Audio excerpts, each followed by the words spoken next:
Ferdiansyah Putra NPM 104-117-126 dari Fakultas Hukum Program Studi Ilmu Hukum Universitas Islam Bandung Angkatan 2017. Pada kesempatan kali ini saya akan mempresentasikan mengenai hasil karya ilmiah skripsi saya yang berjudul Kebijakan Hukum Pidana dalam Perlindungan Hukum Terhadap Korban Tindak Pidana Pencurian Data Pribadi dalam Transaksi Elektronik ditinjau dari Undang-Undang Nomor 19 Tahun 2016 tentang perubahan atas Undang-Undang Nomor 11 Tahun 2008 tentang Informasi dan Transaksi Elektronik. Yang pertama mengenai latar belakang masalah, yaitu perkembangan teknologi yang sangat pesat khususnya di bidang informasi dan transaksi elektronik telah membawa dampak negatif, yaitu munculnya kejahatan cyber. Yang lebih khusus yaitu tindak pidana pencurian data pribadi dalam transaksi elektronik. Kasus yang pernah terjadi di Indonesia tahun 2020 antara lain Tokopedia dan kasus Bukalapak.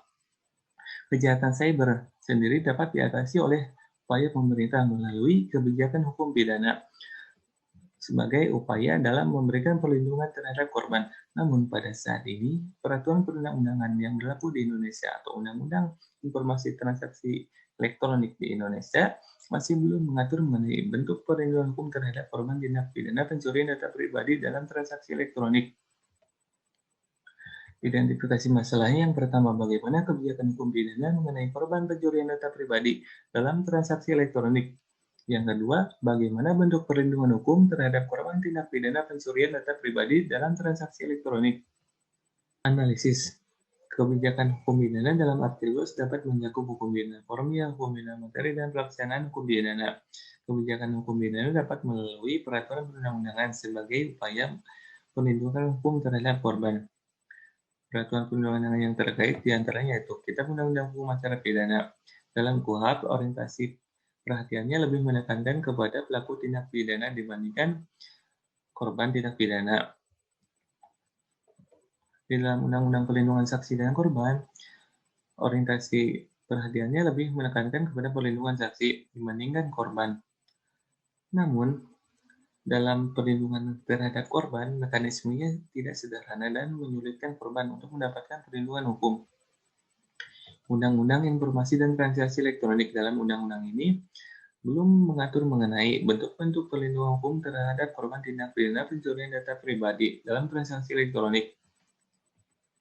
Dalam rancangan Undang-Undang Perlindungan Data Pribadi, sudah mengakomodasi atau sudah mengatur mengenai bentuk-bentuk perlindungan hukum terhadap korban tindak pidana pencurian data pribadi, khususnya ketika kerugian secara materi tepatnya pada pasal 12. Bentuk perlindungan hukum terhadap korban dapat diberikan diantaranya ganti rugi yang lebih menekankan kepada pendekatan kesejahteraan, perlindungan, dan sistem peradilan pidana. Yang kedua, restitusi yang lebih menekankan kepada tanggung jawab pelaku untuk memberikan ganti rugi terhadap korban atau keluarganya atas akibat dari perbuatannya. Yang ketiga, kompensasi. Ganti rugi yang diberikan oleh negara apabila pelaku tindak pidana tidak mampu memberikan ganti rugi terhadap korban atau keluarganya. Kesimpulan yang pertama, Undang-Undang Nomor 19 Tahun 2016 tentang Informasi dan Transaksi Elektronik belum terdapat peraturan terkait perlindungan terhadap korban tindak pidana pencurian data pribadi.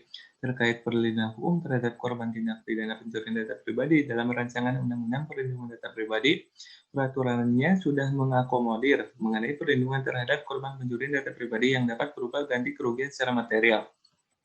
Yang kedua, perlindungan hukum terhadap korban tindak pidana pencurian data pribadi dapat diberikan dalam bentuk perlindungan hukum yang berupa seperti ganti rugi, restitusi, dan kompensasi. Sekian presentasi dari saya, kurang lebihnya mohon maaf. Terima kasih. Wassalamualaikum warahmatullahi wabarakatuh.